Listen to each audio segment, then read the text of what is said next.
the session with the therapist, Beth was distant and jaded. What? She seemed destined to be a murderer and lacking any ounce of empathy. Would you, Beth? This is crazy. She's a little girl, bro. If you're just a normal dude, normal woman, you're walking, you see this little girl, you're probably gonna think, oh, it's a cute little girl. She's harmless. She can't hurt a fly. Bro, she's over here talking about pinching genitals and shit. 10, 9, 8, 7, 6. That's right. 4. I am Imkira. 2, 1. What's up, everybody? We are back with another video. I don't even know how much videos we have done in a row, like day-wise. I think we're at like 6 videos a day already, like in a row. Like, we're on a ball. We're not stopping. We're gonna continue uploading, and I'm gonna keep giving you guys entertainment. And today we got an interesting video. Ever wondered what an evil little child looked like? See, I have seen an evil little child, which is my sister. I love her, but I have... Let's story time real quick. Story time real quick, and then we're gonna get into the video. Trust me, we're gonna get into it. But I would say like 10, maybe 11. I'm like 4 years older than my sister. I am 4 years older than my sister. So she was like a little evil baby. I was scared of my sister. I don't know what it was, but my sister just has like something about the way she talked, bro. She had like the little psycho thing, a little psycho phase, bro. I don't know what happened, but one day, I was fat when I was a child. I was a ball. I was fat, so this probably looks like a funny scenario. I don't know what happened. I don't know what triggered her. I think I said like a remark. I may have made fun of her. I may have made a little joke. She grabs a butter knife, and obviously a butter knife to like 11 years old is still terrifying. She says, "I'm gonna kill you," and then she chases me across the entire room into the whole house, bro. I'm sprinting apartment. Sprinting, I lock myself in the bathroom, and it slams on her thumb, and then I get in trouble. The fuck? Okay, but that's a different story. I don't know how the fuck I got in trouble out of that. Hey, yo, ma, how you gonna make me in trouble when she chasing me with a butter knife? I know her thumb got slammed, but anyways, we got a little sidetrack there. Today we're gonna be watching an interview with an evil child and where she is now today. This channel is called Stranger Stories. I'm gonna have their link down in the description of the video. So if you guys like crime related things or like documentary type videos, go down there, give them a subscribe. You guys know I don't speak English, like I can't speak it, even though that's my first fucking language. Yeah, go down there, subscribe to their video. But yeah, we're just gonna see what an evil child looks like, even though I already know, but I want you guys to know too. Those older brothers out there with evil little sisters, I want you guys to understand that too. And we're gonna get into it. Let's get into the video. I'm afraid of you, Beth. Beth Thomas was just 6 years old when her deep blue eyes shocked American society after this documentary about her life was broadcasted on television. Undaunted and bored, Beth recounted how she tried to murder her younger brother when she was going to kill her parents, and why she had stolen knives from the family kitchen. Despite her short life, she had suffered brutal abuse from her biological father. The girl had been diagnosed with reactive attachment disorder, RAD, a condition in which young children fail to establish healthy bonds with their parents or caregivers due to extreme abuse. Her signs of psychopathy had been developed as a form of self-defense against the outside world. Beth Thomas was adopted at 19 months old, along with their 7-month-old brother Jonathan, by Tim and Julie, a conservative American couple who had been married for 12 years but were unable to have children of their own. Although Tim mentioned not needing children to make their lives complete, they decided to venture into adoption as a means of sharing and transmitting the completeness. Julie seemed more excited about the idea of adoption and mentioned that it was a dream shared by both. Finally, in 1984, they were notified of the availability of adoption of Beth and Jonathan. They were surprised by the speed of the process, and they were told that they were normal and healthy, as if they were children without a past, like 2 blank books. Later, they obtained information regarding the living conditions that both children had before their adoption. It's always, there's nothing wrong with adoption. If you're a parent and you're gonna adopt, it's actually, I say it's a good thing. You're willing to adopt a child that's not your bloodline, or someone who maybe can't even produce babies and just wants to adopt. That's an amazing thing. That being said, some of these stories of adoption be scary as fuck. Like that one, I forget her name. Starts with like an N or something. They made a movie based off of her. She's like an adult. She's an adult, but she looks like a child. So they adopted an adult thinking it's a child. And this little child had like tendencies to stare over the parents while they were sleeping. Like, let me catch you standing over me while I'm sleeping. Bro, I don't play that, dude. I don't play that. I'd be fucking terrified. Swinging on sight. I don't play that. But yeah, adoption's always like, these stories be scaring me. But if you adopt, good on you. Good on you. Let's continue. And discovered that the children lived in a despicable environment. Both showed signs of having been mistreated and abandoned, and their food and hygiene conditions were precarious. Beth showed signs of having been sexually abused by her father and could spend a whole day alone with a box of cereal to eat. Oh, man. Jonathan lived reclining in a crib surrounded by urine and dirty diapers, and his head was misshapen from having spent so much time in the same pose. While his back was completely flat, his forehead had bumps. The boy was 7 months old, and the lack of stimulation had affected his abilities. He could not raise his head or turn around. Oh, that's sad. After a short time, they noticed that Beth began to show aggressive and sexual behaviors that were gradually increasing, mainly directed towards her brother, but also towards her adoptive parents and domestic animals, through hitting, kicking, the use of pins to prick them, pinching her brother's genitals, self-injurious genital masturbation in public places, and confessions about wanting to kill Jonathan, Tim, and Julie. What? What? Bro, what are you talking about, man? You just say pinching his genitals? Oh, bro. That's something different. I don't even know what to say about that. Let's just continue. When they were overwhelmed by this situation, they decided to take Beth to Dr. Ken Maggot, a clinical psychologist specializing in abused children, who conducted this interview with Beth, presented in the video when she was 6.5 years old. Who's afraid of you, Beth? John. Your brother. Yo. And why is your brother afraid of you? Because I hurt him so much. Mm-hmm. Okay. And what, at nighttime, what do your parents do to your door? Lock it shut. Why do they lock it shut? Because they don't want me to hurt John. Right. And they're kind of afraid of... That's fucked. Of hurting John? Of you hurting John? Mm-hmm. Okay. Are they afraid that you might hurt them? Yep. During the session with the therapist, Beth was distant and jaded. What? She seemed destined to be a murderer and lacking any ounce of empathy. Would you, Beth? This is crazy. She's a little girl, bro. If you're just a normal dude, normal woman, you're walking, you see this little girl, you're probably gonna think, oh, it's a cute little girl. She's harmless. She can't hurt a fly. Bruh, she's over here talking about pinching genitals and shit. Boy, I don't know, bro. I mean, looks can be deceiving. Looks can be deceiving. That's what can you tell. Little kids could be like little evil people. Don't let people's looks fool you. Just like all the real serial killers, like Ted Bundy was supposed to be like a nice looking dude, and that's how they trick you guys. Be careful at all times. Let's continue. Mm-hmm. When would you do it? Nighttime. Okay. Why would you do nighttime? Because I don't like them seeing me do it. But they can feel me do it. Mm-hmm. And what would you do to him, Beth? Okay. She What would you said stab him stab. A knife. Do you ever stick pins in people? She looks Who? proud of it, bro. My brother. Okay. Do you do it a little bit or a lot? A lot.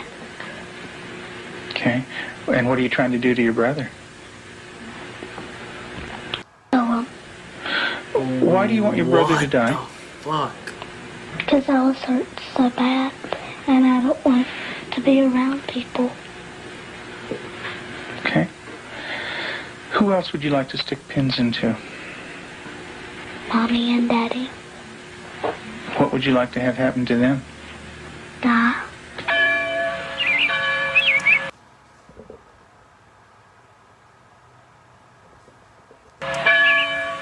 Jesus couldn't have lived to save Israel, yet he chose to die to save the world. Tim is the minister of a small Methodist church in the South. He and his wife Julie have been married for 12 years. Jesus didn't say so. Unable to have children of their own, they decided to adopt. In February of 1984, they received a call from the Department of Social Services telling them they had 2 children available for adoption. They were told that Beth, 19 months old, and her brother Jonathan, 7 months old, were normal and healthy. We did not need children to make our lives complete. We felt secure in ourselves and secure in our relationship, but we wanted to share that with somebody else. And we felt like we had a lot to pass on to a child, and that was what we really wanted to do.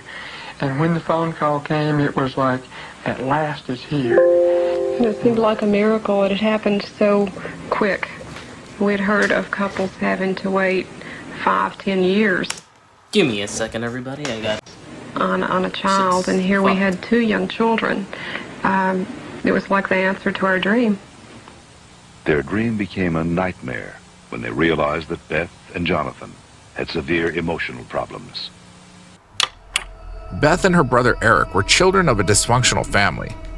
His father was an alcoholic and his mother neglected early child rearing, also passing away a year and a half after Eric's birth. They had an older sister, but she was hardly home since she worked in a strip club.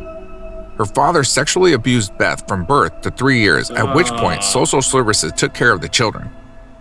We had the kids with us, Beth and her younger brother John, for probably a couple of months until we began to learn something about their background and their past. And when we learned it, some things seemed to fall in place about her behavior and John's behavior. From several sources, we discovered that they didn't have enough food to eat. That perhaps even Beth went all day maybe with just a box of Kick cereal. John himself was found in a bassinet with little patches of urine all over it and a dirty diaper and a couple of bottles at his feet that had curdled milk, and the back of his head was completely flat. That's so the front of his head had bulged out, and at 7 months he couldn't raise his head, couldn't roll over. He was just had no stimulation, and we think perhaps that had happened to Beth, and it wasn't very long until she began showing some signs of perhaps even some abuse. There was a nightmare that she had, and the nightmare was about a man who was falling on her and hurting her with a part of himself. Oh my God. Tell me about your birth father. What was that? See, your childhood determines so much. She went through so much as a little kid. Obviously, it's not obvious because the little brother's not like this, but she's going to have some different tendencies because if you grow up like that, that can happen to anyone. That shit's fucked. All right, let's just continue. Nightmare like? When he touched my vagina. Oh, man. Okay. Until it bled. Hurt it a lot until it bled. Oh, And, man, this is fucked. wouldn't feed me a lot. That's so He'd sad. hit on me. Wouldn't be very nice to me. How old were you? 1. And in your nightmare, what happens? She said 1? I get real scared. Where are you in the nightmare? What happens in the dream? I'm in the house, upstairs. And then what happens, Beth? When he comes upstairs and, hurts. How do you feel when you talk about this? Scared. Where's your birth father? What's he doing? He's right there, and there's his hand. His hand's right there. This Where? is so sad. Right there. You can't hardly see it because it's green. What's it touching? My vaginas. Oh, What is your birth father doing? she got fucking drawings of this. This is fucked. This is fucked. Holy shit. That's all I gotta say. Holy shit, this is fucked. Doing? man. Heart nut. Your face looks sad. Can you tell me about that? It's crying. Does dots of the tears. When referring to the nightmares in which a man fell on her and hurt her, Aw. Beth implies that she was sexually assaulted by her father. The repercussions of the abuse she had suffered as a child had led to uncontrollable anger. Beth had endured severe neglect and abuse as a child. Her birth mother died when she was 1. Because of these early childhood experiences, Beth never developed a sense of conscience, love, or trust for anyone. The early sexual abuse by her birth father would cause her to exhibit inappropriate sexual behavior, especially toward her brother. That's so sad. Does your brother have private parts? Yeah. Yeah. What is his private parts? Penis and butt. And what do you do with your brother with his private parts, Beth? I heard it. Tell me about it. What do you do? Now, I pinch it.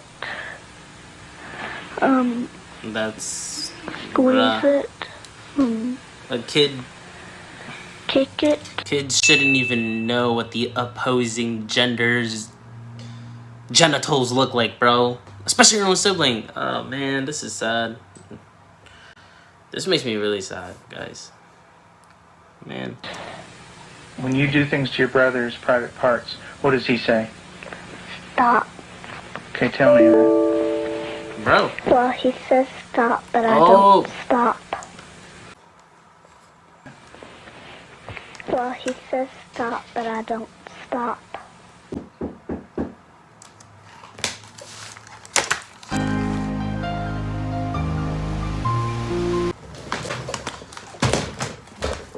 Oh.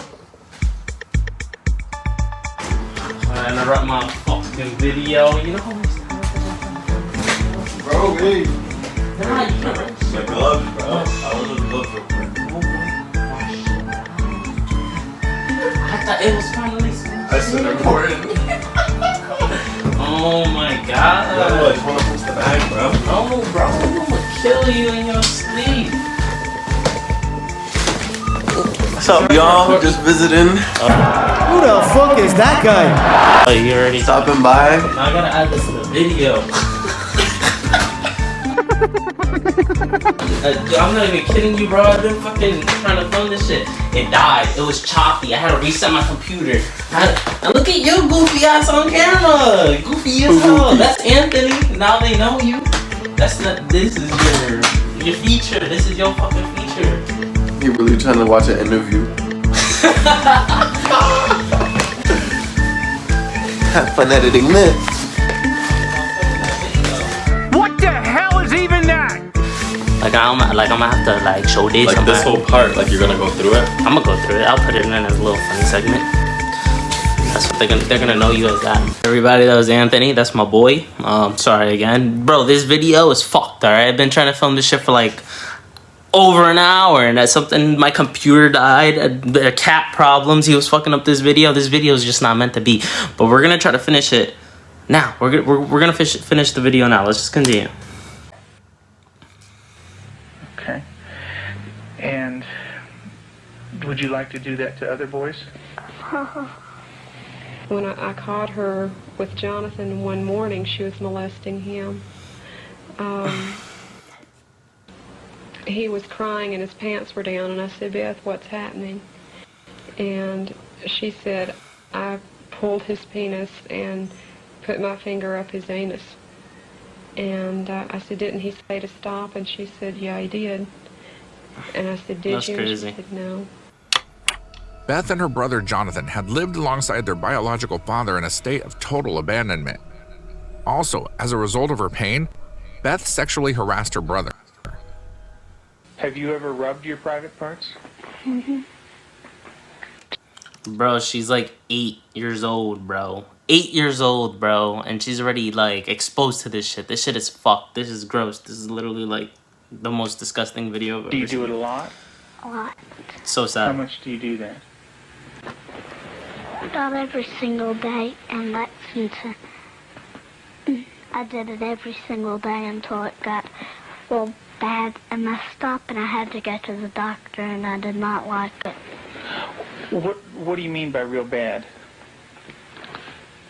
Well, it looked real raw, got all kinds of boo-boos on it, germs, a lot of stuff from my hand. And it bled?